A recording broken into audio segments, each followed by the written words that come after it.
Beratnya gila banget. Ini statue beratnya hampir 50 kg. Gila banget, man. Oke, selamat datang di video unbox. Ini bukan unboxing, Medi. Oke, selamat datang di video gue yang lain. Kali ini gue pengen review statue Luffy dari Legendary Collectible.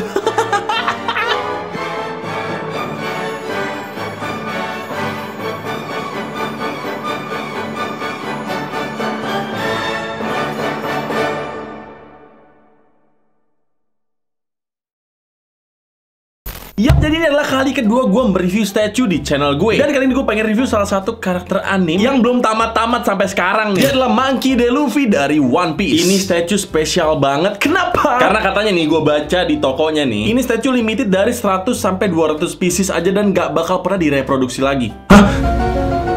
Gimana? Maksudnya nggak bakal pernah diproduksi lagi gitu. Puasa jangan ngeres. Jadi katanya sekali sold out ini bakal susah banget didapetinnya lagi. Jadi thank you banget buat Draculi HQ yang udah memprovide gue statue ini. Love Draculi. Nah, jadi kira-kira seperti ini penampakannya dari resin statue si Luffy ini. Nah, buat yang nggak tahu Luffy itu siapa, bangetan sih lu kalau nggak tahu. Gue aja nggak tahu.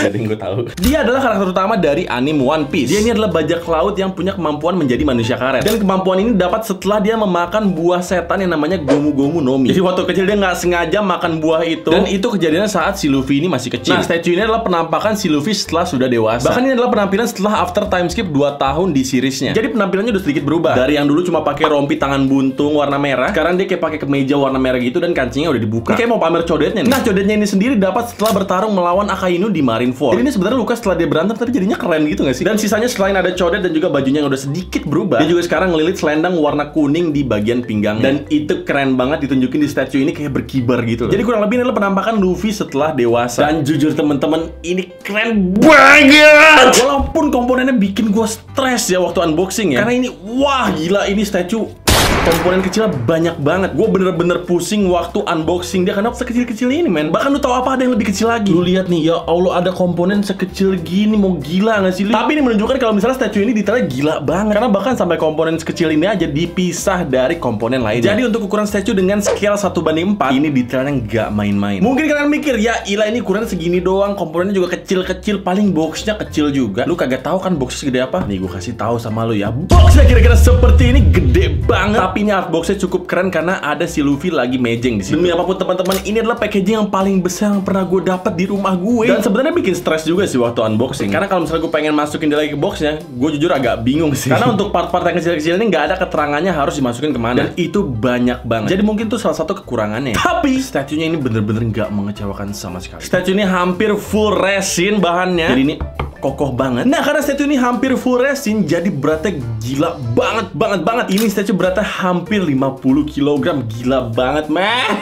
Jujur aja waktu nyampe ke rumah gua nggak kuat ngangkat ini sendirian. Ya karena statue ini dibentuk dari high quality resin. Jadi itu yang bikin berat, apalagi diorama lautnya. Ini salah satu yang terberat dan detailnya paling gokil. Karena bener-bener kayak cipratan laut tapi solid gitu. Gak lupa juga semua detailnya juga cakep banget.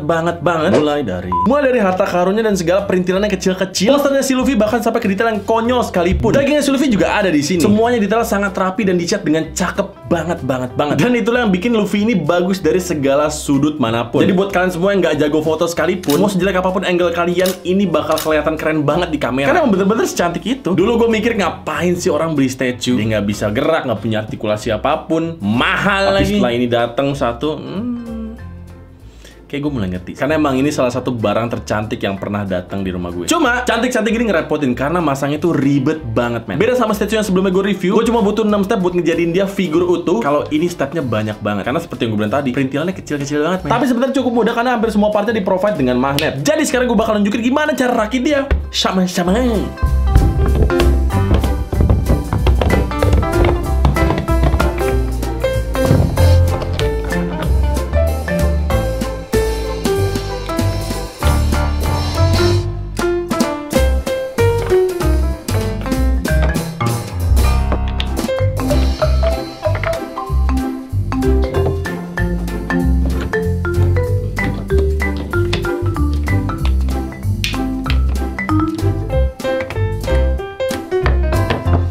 Ini dia Legendary Collectibles Monkey D. Luffy setelah dirakit. Dan buat nanya harganya berapa, ini dijual dengan harga 9.200.000 di Draculi HQ. Jujur gue kepo banget sama penilaian kalian. Menurut kalian worth it nggak statue dengan detail dan besar seperti ini dibanderol dengan harga segitu? Coba deh komen di bawah. Gue bener-bener kepo. Oke, pendapat gue nih ya, pendapat gue pas pertama kali gue lihat harganya, jujur gue agak kaget. Karena menurut gue ini relatif murah dibanding statue yang lain. Iya emang mahal, tapi dibanding statue yang lain dengan detail yang mungkin kurang dari ini hitungannya worth it banget, man. Pertama, ini katanya statue cuma 200 pieces aja di dunia. Kedua, bahannya bener-bener high quality resin kayak gini. Ini semua detailnya gokil banget, muka Luffy-nya juga mirip banget menurut gue. Dan yang ketiga, ini license harusnya. Ya harus license lah ya. Karena logo One Piece juga ada di stand base dan juga di boxnya. Karena sebenarnya ini minusnya nih. Gue nggak tahu ini dari Draculinya atau dari Legendary Collectibles-nya. Sejauh yang udah gue unboxing, gue nggak dapet certificate of authenticity. Bahkan sejauh yang gue unboxing, gue juga nggak dapet cara ngerakit dia. Jadi nggak ada manual booknya atau instruksinya. Ini kenapa gue bisa tahu cara ngerakit dia? Karena gue nonton YouTube. Paling itu sih minusnya, gue cuma dikasih art print doang kayak gini. Padahal si Legendary Collectibles ini pernah juga ngeluarin statue Son Goku dan juga menyertakan certificate of authenticity-nya. Cuma anehnya entah kenapa si Luffy ini gue nggak dapet sih. Bahkan gue udah cek juga di website animcollect.com, dia emang beneran nggak dapet. Cuma dapet spare kepala, artbox dan juga art print. Jujur agak aneh sih, karena untuk ukuran mainan yang cuma dibikin 200 aja katanya, ya seenggaknya harusnya ada sertifikatnya sih, menurut gue sih gitu. Jadi menurut gue segala keworth-it-annya dari statue ini, ya minusnya itu. Paling gue cuma dapat satu limited coin nomor 24 di sini. Tapi buat yang pengen beli langsung aja sikat link di bawah. Oke. Jadi paling sekian video dari gue kali ini. Kalau misalnya kalian suka, jangan lupa di like, comment, dan juga subscribe.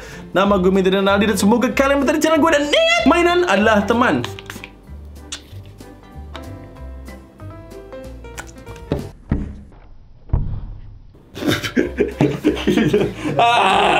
Bebasan.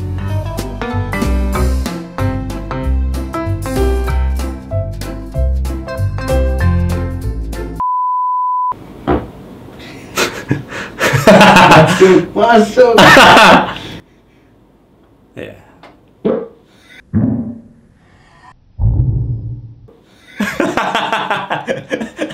Hilang kentut guys. Ya ampun, ini bau tripang yang terombang-ambing di lautan Pasifik, terus diberaki burung-burung gagak, kemudian diawetkan dalam formalin dalam 20 tahun, lalu dihancurkan, ditumbuk menjadi bumbu rujak cingur. Inspired by web series Radit.